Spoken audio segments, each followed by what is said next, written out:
3절로 12절 말씀까지입니다.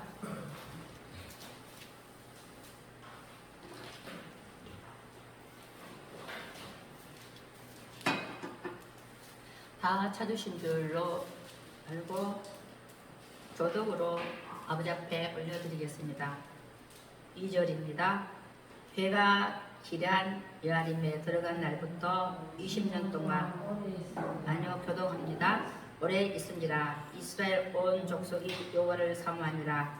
사무엘이 이스라엘 온 족속에게 말하여 이르되 만일 너희가 진심으로 여호와께 돌아오거든 이방 신들과 아스타로스 분을 너희 중에서 제거하고 너희 마음을 여호와께로 향하여 범하를 쓰니라. 그리하면 너희를 블레셋 사람의 손에서 건져내리리라. 이에 이스라엘 자손이 발들과 아스타롯을 제거하고 여호와만 섬기니라. 사무엘이 이르되 온 이스라엘 민수가 모이라. 내가 너희를 위하여 여호와께 기도하리라 하매 그들이 미스바에 모여 물을 길어 여호와 앞에 붓고 그날 종일 금식하고 거기에서 이르되 우리가 여호와께 범죄하였나이다 하니라. 사무엘이 미스바에서 이스라엘 자손을 다스리니라.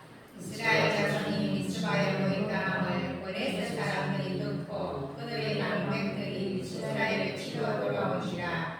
이스라엘 자손이 듣고 블레셋 사람들을 부러워하여 이스라엘 자손이 사무엘에게 이르되 당신은 우리를 위하여 우리 하나님 여호와께 쉬지 말고 부르짖어 우리를 블레셋 사람들의 손에서 구원하시게 하소서 하니 사무엘이 적은건 어린 양 하나를 가져다가 온전한 번제를 여호와께 드리고 그 이스라엘 위하여 여호와께 부르짖음에 여호와께서 응답하셨더라. 사무엘이 번제를 드릴 때에 블레셋 사람이 이스라엘과 싸우려고 가까이 오매 그날에 여호와께서 블레셋 사람에게 큰 우레를 바라여 그들을 어지럽게 하시니 그들이 이스라엘 앞에서 패한지라. 이스라엘 사람들이 미스바에서 나가서 블레셋 사람들을 추격하여 백발아에 이르기까지 쳤더라. 같이 드리겠습니다. 사무엘이 돌을 취하여 미스바와 센 사이에 세워 이르되 여호와께서 여기까지 우리를 도우셨다 하고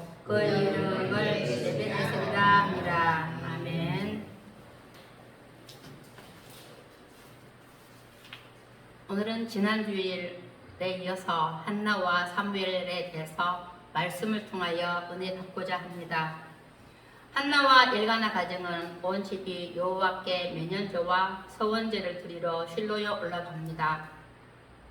사무엘상 1장 22절부터 28절에 보면 한나가 엘가나 남편에게 아이를 젖대거든 내가 그를 데리고 가서 여호와 앞에 뵙게 하고 거기서 영원히 있게 하리다. 24절에 보면 젖을 뗀 후에 수소 3마리와 밀가루 1에바와 포도주 1가죽부대를 가지고 실로 여호와의 집에 갔는데 아이가 어리더라.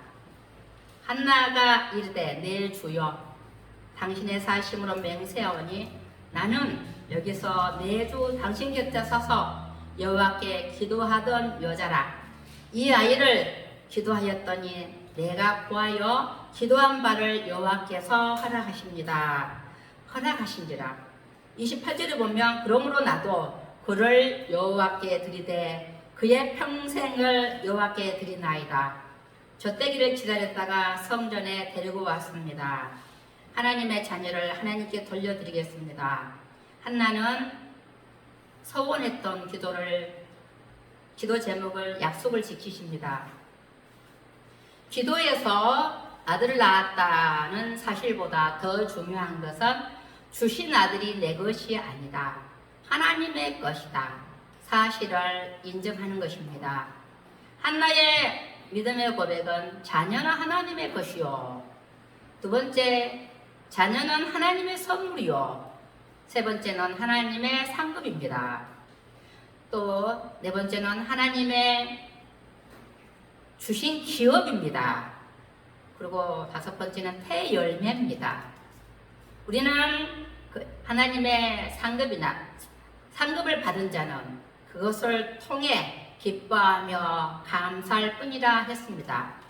잠언서 22장 6절에 보면 말씀이 내가 안 적어봤는데요. 그래서 사무엘에게 말씀을 가리켜 기도로 양육하여 늙어서도 주님을 떠나지 않게 오직 주의 교양과 훈계로 잘 키웠습니다.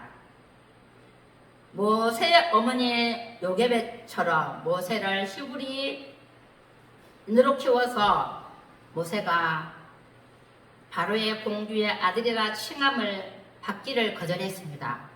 그리고 도리어 하나님과 백성과 함께 고난받기를 잠시 제약의 날을 누리는 것보다 더 좋아했던 모세도 사무엘도 어머니의 기도로 이렇게 양육받아서 어릴 적부터 가장 힘들었지만 이렇게 교양과 훈계로 키웠기에 이스라엘 백성들을 그 한란과 고통과 우상 숭배의 죄에서 건졌던 지도자들입니다.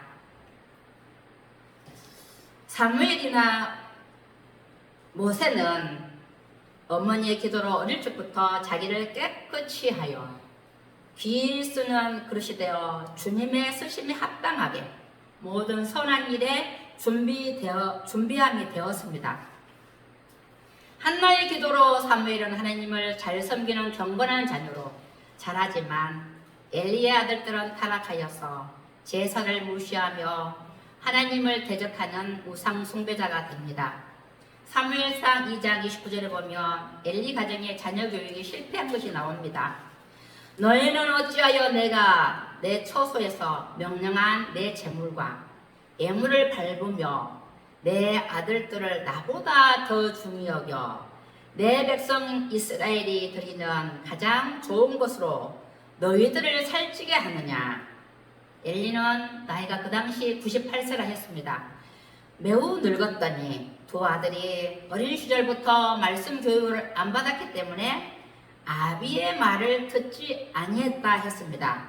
그의 아들들은 그래서 말씀 교육이 없으니까 불량자라 했습니다.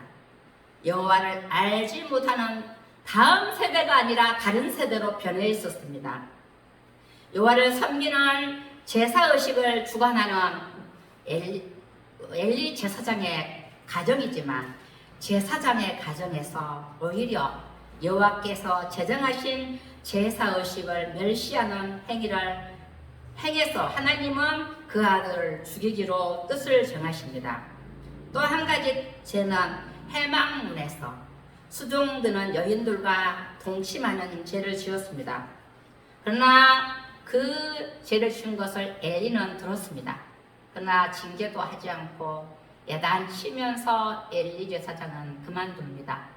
그래서 사무엘은 제사장 앞에서 여호와를 섬기지만 엘리 아들들은 말씀에 불순종하여 그 결과로 그 가문의 제사장직의 약속을 무효화시킵니다.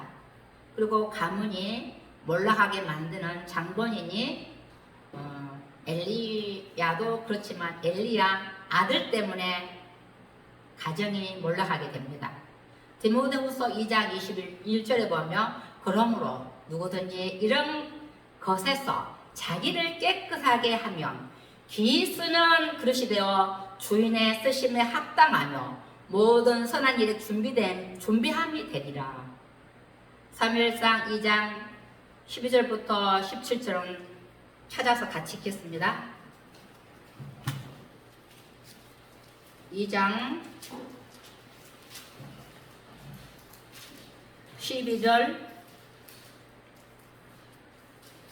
12절부터 17절까지 같이 통독으로 주님께 올려드립니다. 엘리의 아들들은 행실이 나빠 여호와를 알지 못하더라. 그 제사장들이 백성에게 행하는 간습은 이러하니 곧 어떤 사람이 제사를 드리고 그 고기를 삶을 때에 제사장의 사환이 손에 새 갈고리를 가지고 와서 그것으로 냄비에 솥대나 큰 솥대나 가마에 찔러 넣어 갈고리에 걸려 나오는 것은 제사장이 자기 것으로 가지되 실로에서 모든 이스라엘 사람에게 이같이 할 뿐 아니라 사안이 와서 제사 드리는 사람에게 이르기를 제사장에게 구워 드릴 고기를 내라. 그가 내게 삶은 고기를 원하지 아니하고 날 것을 원하신다 하다가 그 사람이 이르기를 반드시 먼저 기름을 태운 후에 내 마음에 원하는 대로 가지라 하면 그가 말하기를 아니라 지금 내게 내라. 그렇지 아니하면 내가 억지로 빼앗으리라 하였으니 이 소년들의 죄가 여호와 앞에 심히 크며 그들의 여호와의 제사를 멸시함이었더라. 이렇게 제사장의 아들이 되어서 이렇게 하나님 앞에 제사 드리는 고기를 우리는 하나님 앞에 구워서 이렇게 드리는데 얘네들은 날것을 구했습니다. 갈고리에 걸린 것을 무조건 좋은 것만 골라서 택했습니다. 고기를 구운 것은 지금까지 행했던 제사법인데 그들을 무시해버렸습니다. 엘리 아들들의 죄는 하나님께 죽일 거라 할 정도로 하나님 앞에 정말로 타락한 모습입니다. 하나님께 바치기 전에 그들이 먼저 먹기 위해 날고기를 강제로 빼앗아갔다. 하나님께서 요구하시는 최상의 부분을 가로챘다.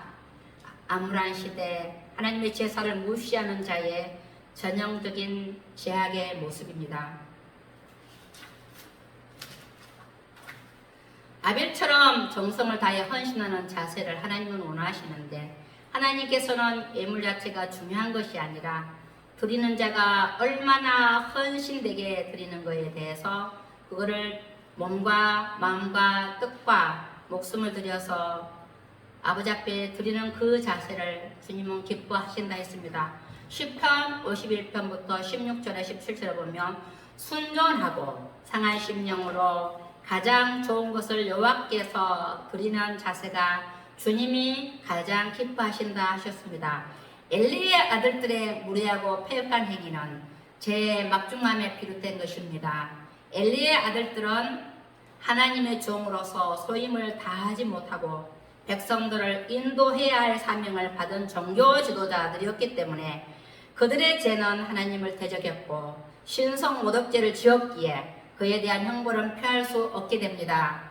성경은 히브리서 10장 26절부터 29절 보면 진리를 아는 지식은 받은 후 짐짓 죄를 범한 적 다시 속죄하는 제사가 없고 그만큼 읽었지만 2장 17절에 보면 이 소년들의 죄가 여호와 앞에서 심히 크며 그들의 여호와의 제사를 멸시함이었더라.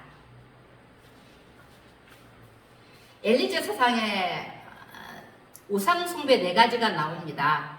하나님과 맺은 언약을 멸시했습니다. 하나님의 것을 거룩하게 여기지 않았습니다. 이사야 52장 5절에 보면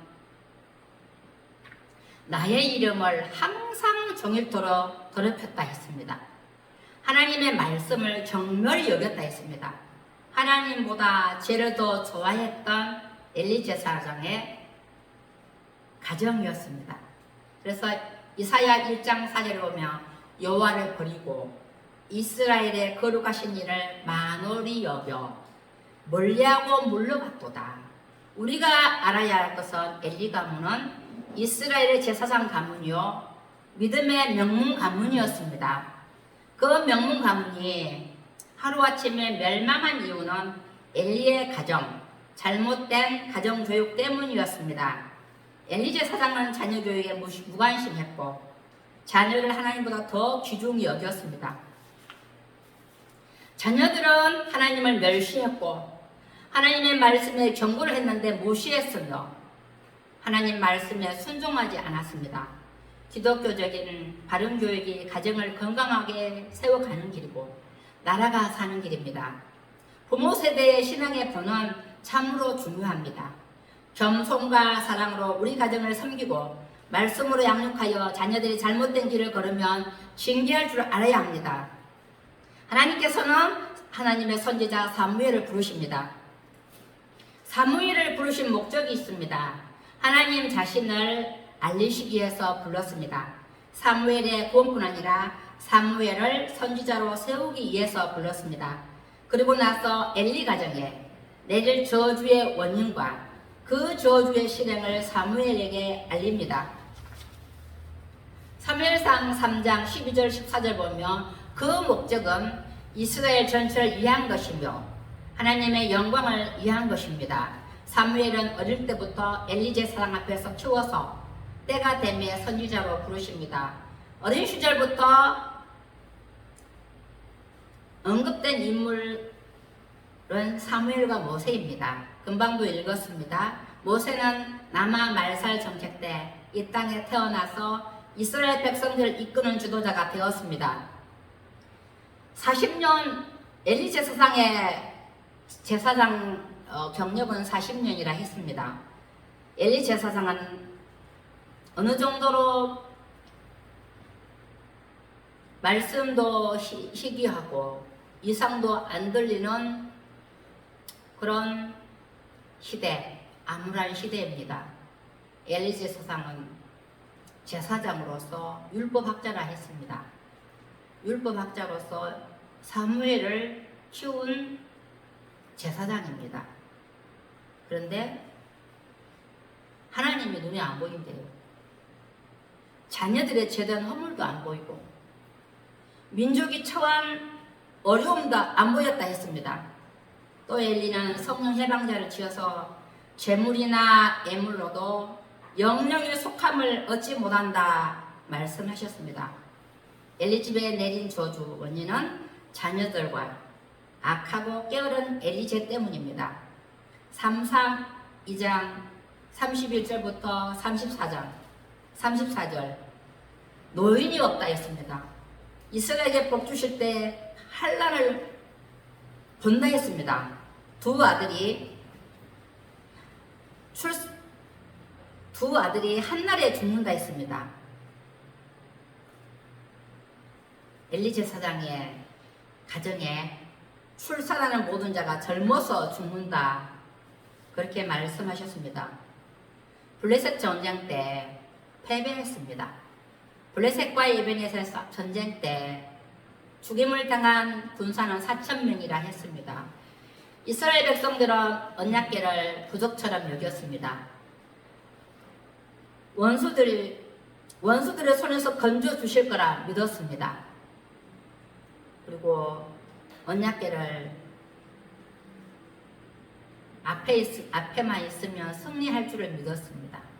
그러나 하나님은 블레셋 전쟁에서 패하게 만들었습니다. 그래서 하나님의 언약궤는 빼앗겼습니다.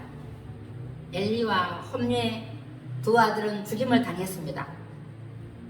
그리고 자녀 교육을 등한히 했던 제사장 엘리도 전쟁 때 패한 소식과 언약궤 빼앗긴 소식 듣고 의자에서 뒤로 넘어져 목이 부러져 죽음을 당합니다.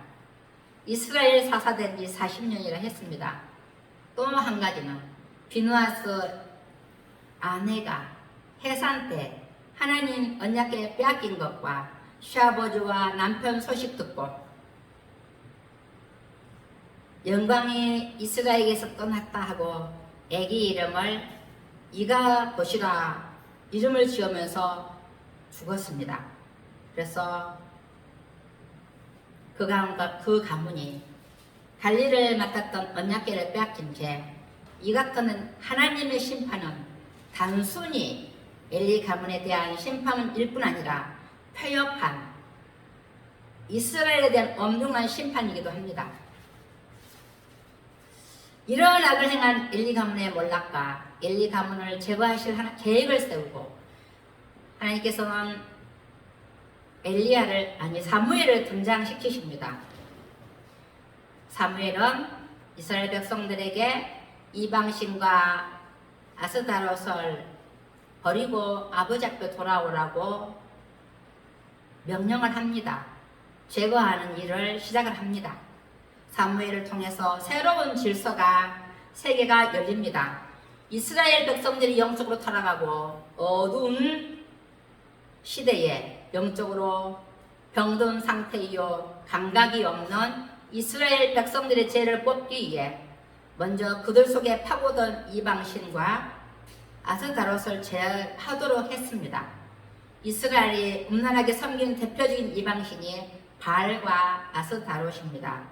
바알은 농경신으로서 물질의 풍요를 상징하고 만능 우상이라 했습니다.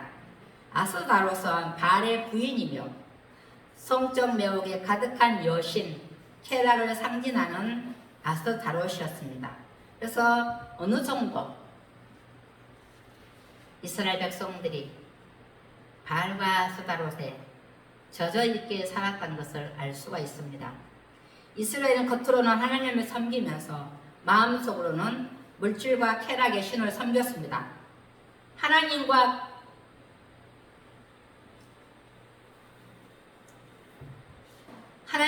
물질과 쾌락을 겸하여 섬긴 사무엘 시대, 이스라엘의 그 시대나 지금 우리 한국 사회의 모습은 똑같습니다. 하나님도 섬기고 물질도 섬기고 그렇게 살아온 지가 그게 우상숭배제가 구석구석 가정마다 교회마다 만연화가 되었습니다. 가정들이 위기에 처하고 나라가 장기간 어려움에 처하는 주요 원인은 사람들이 하나님을 떠나 우상을 지나치게 섬기는 데 있습니다. 따라서 가정과 국가의 위기를 극복하려면 우상을 버리고 하나님께로 돌아가는 것이 우선입니다. 하나님께서 친히 세우신 이스라엘의 블레셋 통치를 받으면서 고난을 받은 원인은 이스라엘 영적 타락에 있었습니다. 이스라엘은 하나님을 섬기면서 동시에 우상을 섬기고 있었습니다. 이스라엘 백성들은 여호와 하나님을 사모하면서 동시에 우상을 사모했습니다. 전형적인 혼합주의 신앙입니다. 오늘날 우리 한국교회의 실정이 이렇습니다. 이 땅에 새로운 붕의 불길이 일어나야 하겠습니다. 사무엘 시대의 영적 대각성 시대의 붕처럼 우리나라에도 일어나기를 주 예수 그리스도 이름으로 명령하면서 선포합니다. 이 전쟁은 엘리 가문에 대한 심판이며 블레셋에 대한 하나님의 심판이었습니다. 엘리 가문에 임한 심판은 단순히 한 가문의 몰락이라는 결과만은 아니고 대제사장은 이스라엘 전체를 대표하는 위치입니다. 전쟁은 이스라엘 전체는 엄청난 변화를 가져다 주었습니다. 이스라엘은 출애굽과 동시에 성막 중심의 문화를 가지고 있는 제사장의 나라였습니다. 블레셋 전쟁으로 이스라엘 나라 정신적 지주였던 실로가 파괴되고 성막마저 파괴되고 파괴되는 결과를 가져오고 말았습니다. 그래서 엘리 가문은 심판을 받았습니다. 이스라엘 백성들의 마음속에 우상 숭배제가 해계하면서 믿음이 온전해지도록 하나님께서는 이런 전쟁을 일으켰습니다. 사사시대처럼 자기의 소견의 어른대로 살아왔던 우리 사무엘 시대의 이스라엘 백성들이기에 블레셋의 전쟁을 일으켜서 바알과 아스다롯을 버리고 우상을 버리고 하나님께로 돌아오게 하는 전쟁이었습니다.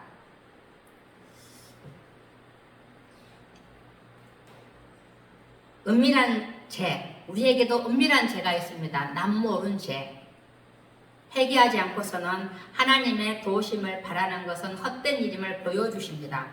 회개치 않는 자는 있는 것까지 다 빼앗겨 버린다는 결과를 볼 수 있습니다. 8번째는 이스라엘 장로들의 죄악과 이가봇입니다. 우상 숭배 때문에 경고를 받습니다. 이스라엘 장로들은 언약궤를 마치 부적처럼 생각하고 자신들이 열심과 소견을 따라서 여호와께서 이스라엘과 함께 하시기를 원했습니다.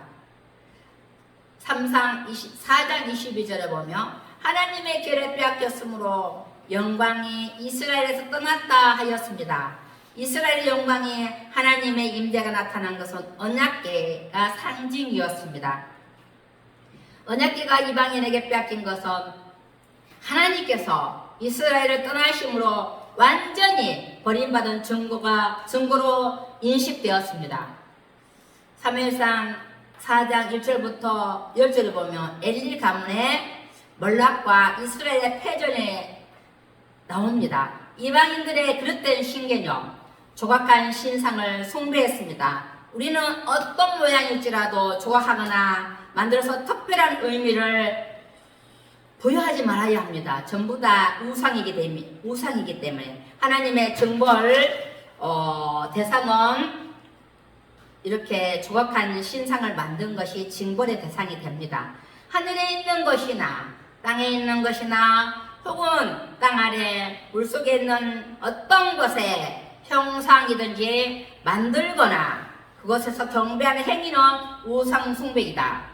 이가봇의 교훈은 임마누엘 하나님이 우리와 항상 계시다.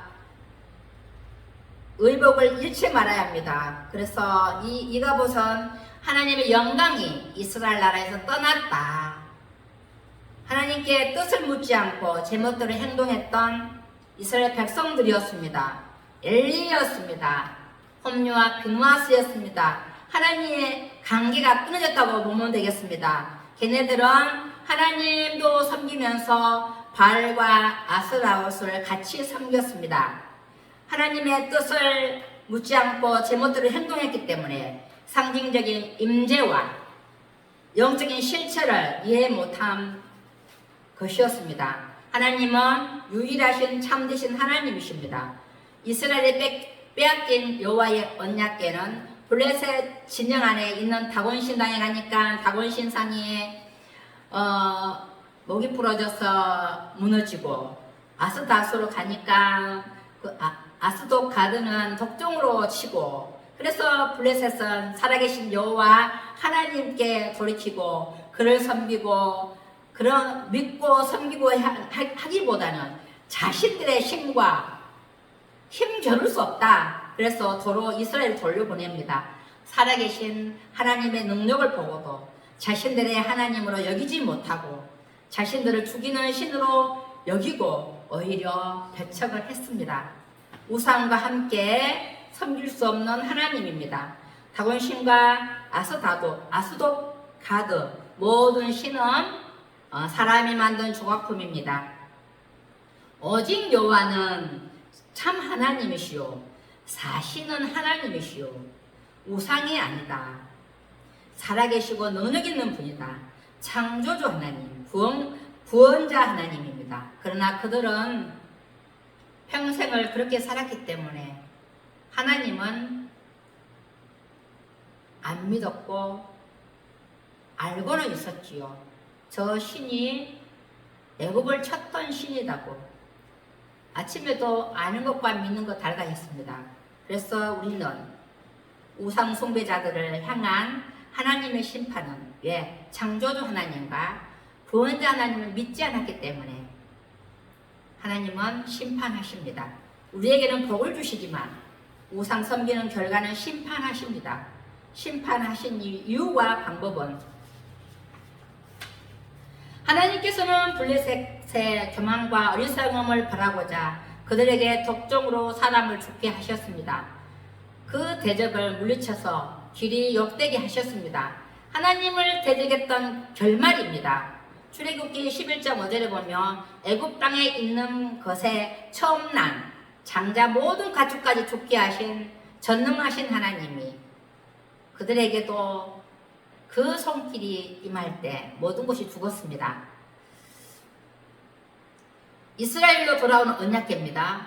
이스라엘 사람들의 노력이나 공로가 전혀 개입되지 않는 상태에서 오직 하나님의 능력과 주권에 의해 이루어진 사실입니다.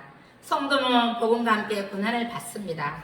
모든 성도는 하나님께서 맡겨주신 사명을 다하기 위해 감당해야 될 고난의 몫이 있습니다. 성도는 좁은 길을 가야 합니다. 성도는 합력해서 선을 이루어야 합니다. 베세메스로 가는 소처럼 우리도 사명이 있습니다. 사도행전 20장 24절에 보면 나의 달려갈 길과 주 예수께 받은 사명 곧 하나님의 은혜의 복음 증가하는 일을 마치려 하면은 나의 생명을 조금도 귀한 것으로 여기지 아니하노라. 하나님은 이 사명을 서로 통해 교훈하십니다. 하나님께서 주신 이 사명이 우리의 즐거움이며 보람이 되기를 주 예수 그리스도 이름으로 축복하고 선포합니다. 이 사명이 즐거움이 되고 또 기쁨이 되고 또 행복이 되어야 됩니다. 살아계신 하나님을 증거한 소입니다.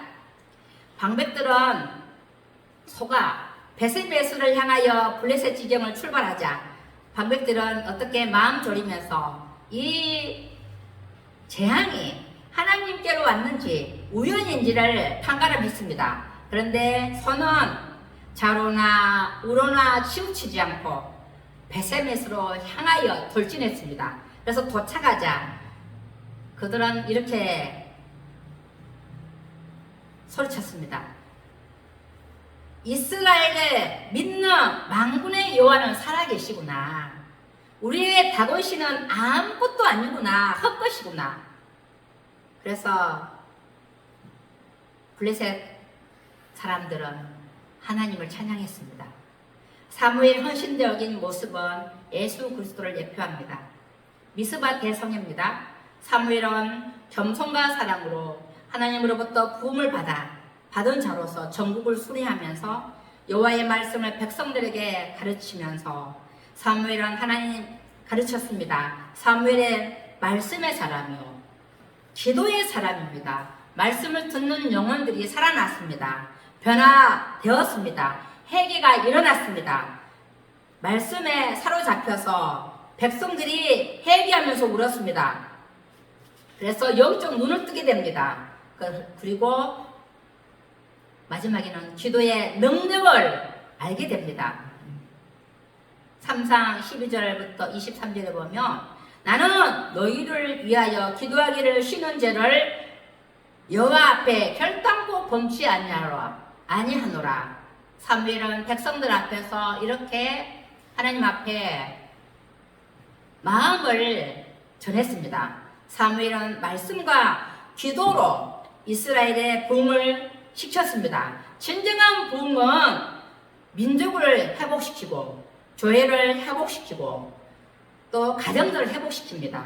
그리고 모든 이웃과 나라와의 관계에서도 평화가 찾아옵니다. 우리 모두에게도 말씀과 기도를 통해서 우리뿐만 아니라 나라와 교회와 가정을 살리는 거룩한 성령의 복음의 불꽃 되어서 죄악을 태우고 모든 병을 주님과 함께 태우면서 복음 전하는 우리의 신주 전원교회가 되시기를 주 예수 그리스도의 이름으로 축복하며 선포합니다. 미스바 대성에는 영적 대각성 회개 운동입니다. 하나님 나라 갱신이요 이스라엘 나라가 새롭게 태어나게 하셨습니다. 제2의 건국을 알리는 미스바 성회가 되었습니다. 하나님께서 블레셋과 전쟁을 통하여 이스라엘을 철저하게 심판하시고 구시대인 엘리 제사장 가문을 몰락시키고 사무엘이 새로운 지도자가 되어서 사무엘은 역사적 사실에 근거하여 이스라엘의 회개를 축복합니다. 하나님의 계획을 선포합니다. 그럴 때 너희를 블레셋 사람의 손에서 건질 것이다.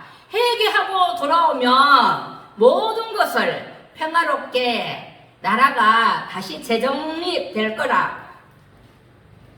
여호와만을 섬길 것을 맹세했습니다. 이스라엘은 미스바 대성에서 금식 기도를 선포하면서 기도회를 가짐으로써 사무엘은 베델과 길갈과 미스바로 순회하면서 이스라엘 다스리면서 새 출발합니다. 그리고 체계가 완전하게 자립을 하면 이렇게 정립을 하면서 헌신을 다짐하면서 하나님께 정말 충성을 다하는 사무엘의 모습을 볼 수 있습니다. 여호와 중심의 삶으로 옮겨주는 역할을 했던 사무엘의 영적 거장의 모습이 우리의 모습이 되기를 축복합니다. 그리고 여호와께서 여기까지 우리를 도우셨도다. 여호와의 구원 행위를 기억하고 회상하는 행위는 매우 중요하다. 그것은 인간 중심의 삶에서 여호와 중심의 삶으로 옮겨주는 역할을 사무엘이 하셨습니다. 블레셋과의 승리는 사무엘의 승리도 아니고 이스라엘의 승리도 아니고 오로지 여호와 하나님의 승리였습니다. 우리를 위해서 늘 기도하시는 우리 주님, 우리도 중보자의 삶을 잘 감당하는 우리 모두가 되기를 주 예수 그리스도 이름으로 축복하며 선포합니다. 하나님 아버지